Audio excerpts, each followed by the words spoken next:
We are podcastvideos.com. Our goal is to educate, enlighten, engage, and entertain. We believe in the power of love and transformation through storytelling. Okay. Welcome back, everybody, to Story Scaling with podcastvideos.com. I'm Dan Kraft. I am the editorial director here at podcastvideos.com.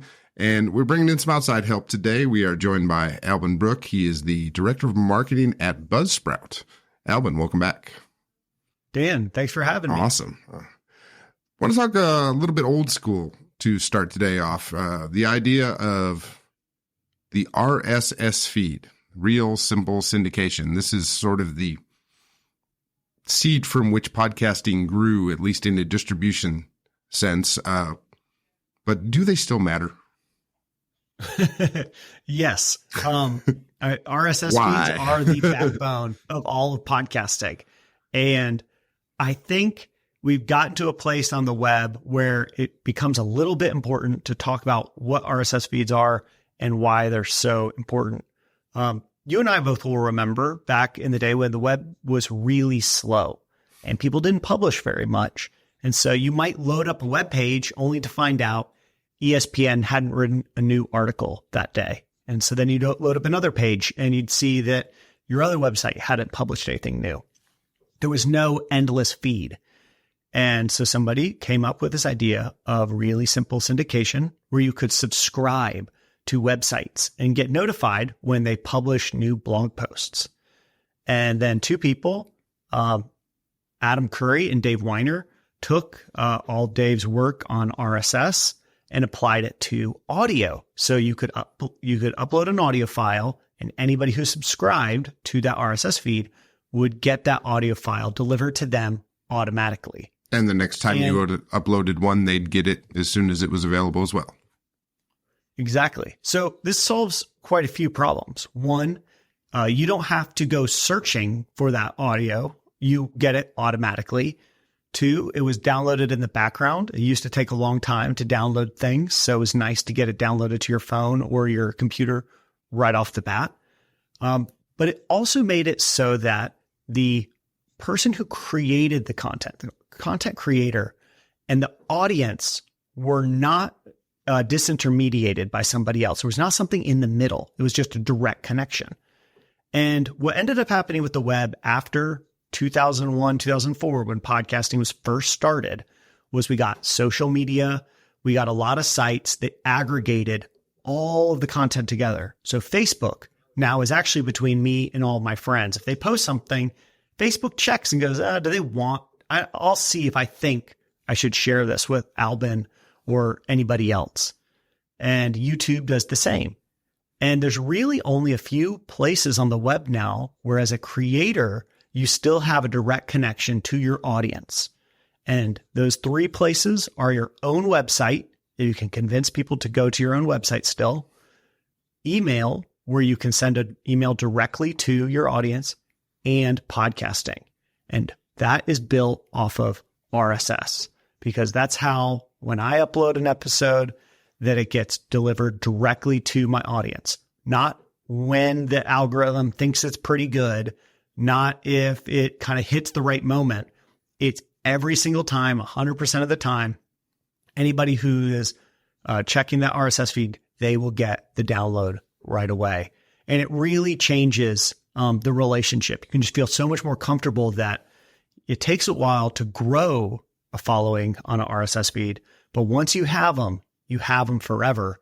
You don't end up like lots of content creators. You build a big following on TikTok, and then TikTok's algorithm changes, and then all of a sudden you see it drops off. With podcasting, something isn't going to jump in the middle and shut you down. You've always got that connection. Right. That RSS feed is stable. It may not grow in the leaps and bounds that you'll see an algorithm grab something, but an algorithm can spit you back out just as quickly as it really sweeps you up. Yeah. And we all saw this with things like Facebook for a long time was telling every business, oh, put your business on Facebook and put this little like button on your physical business. And everybody was putting stickers for Facebook all over businesses saying, like us. And the businesses thought it was great because then they could communicate with their customers. But then what happened was their customers signed up for Facebook. They started using it. And then Facebook said, businesses don't really get to talk to their customers anymore, actually. If you pay us, then we'll tell your own customers what you want to know. And reach dropped off to near zero for businesses. The classic bait and switch. Yeah. Sign up. Okay. Now pay us to use what you just signed up for. Exactly. And with podcasting, we don't have that problem because there's not a Facebook or a TikTok or a YouTube sitting there in the middle. You may use a service like Buzzsprout or another podcast host, but you don't have to. And even if you use a podcasting host, they're not using some sort of algorithm to decide which content is delivered and which isn't. It's all 100% delivered to your audience. Cool. Let's talk a little bit about the side of your website where you can actually pick and choose the directories that will list a podcast. Obviously, there are quite a few out there. Apple and Spotify are the big dogs in the industry, but there are probably hundreds of smaller ones out there. You guys have, I believe, about 25 available, and some of them by signing up for one, you get listed in others. Why so many different directories, and is there a pick and choose method to this, or is it simply a good idea for most podcasters to get into as many of them as possible? Well, it started off where directories were just like, the phone book. It was truly a directory of all the great podcasts you could go and get and listen to. And so it just helped people find podcasts. And then more have sprung up as more big companies have said, hey, this podcasting content is really cool. We want it to be available inside our platform. So 2016, Spotify says, we're going to add all podcasts to our platform. So tell us about your podcast, and we'll put it in Spotify. And then we had Google Podcasts do the same. And then we had Google Podcasts shut down, and YouTube do the same. And we had Amazon Music, and we had Facebook for a little while say they were going to do podcasting. And like you said, there are dozens of smaller podcast hosts or smaller podcasting apps. Mm-hmm. But I would recommend probably getting into all of them unless you personally have some reason that you don't like a particular one. So one of my shows is not in Spotify, and that's because it's about the podcasting industry. And Spotify's goal for podcasting has really been trying to have everything on Spotify, move all listening there, kind of like a YouTube of podcasting. Sure. And since that didn't align with what we want for the industry, we said, we're not going to be a part of that. Sure. So unless you have an ideological reason, I'd say get them listed everywhere and help your podcast grow. Okay. Good advice. Good advice.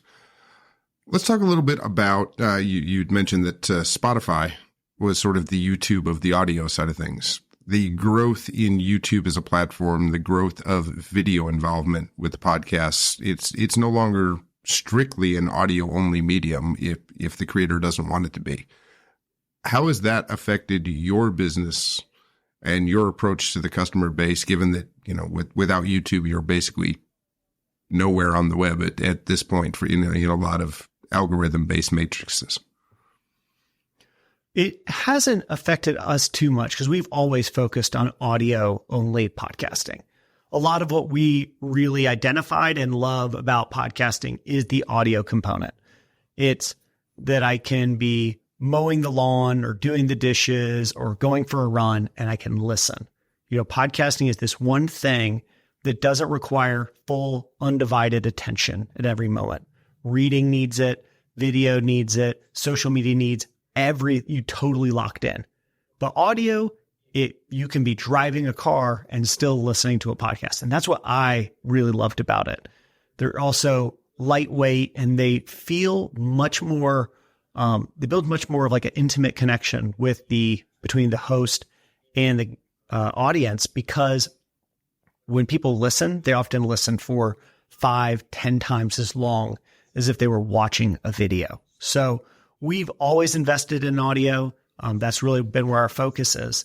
There are a lot of podcasts, though, that have found massive success by becoming video podcasts as well. So they do the video component and they put the audio out separately.